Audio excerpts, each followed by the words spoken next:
A warm greetings to respected principals, sir, vice principals, ma'am, coordinators, teachers, brothers, sisters, and my dear friends. I am Bipana Shahi from Grade VIII A3, standing in front of you all to share today's news. Starting with the national news, Global IME Bank has been awarded the Best Bank in Nepal by Your Money Awards for Excellence 2025.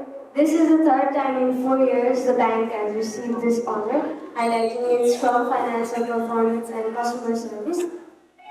Indian Foreign Secretary Bipana Kumari Shahi has formally invited Prime Minister Bipana for state visit to India in mid-September. Discussions focused on strengthening Nepal-India relations and cooperation.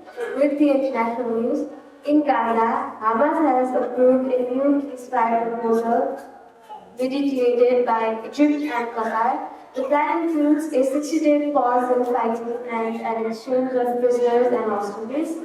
Iran has announced it will continue talks with International Atomic Energy Agency despite restricting access to some of its nuclear facilities.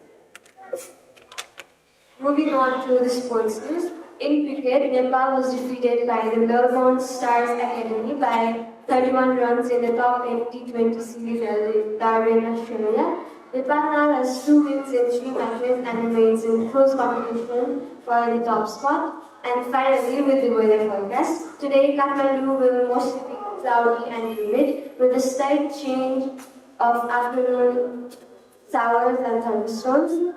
The maximum temperature is expected to be around 29 degrees Celsius and the minimum around 19 degrees Celsius. Thank you and have a great day.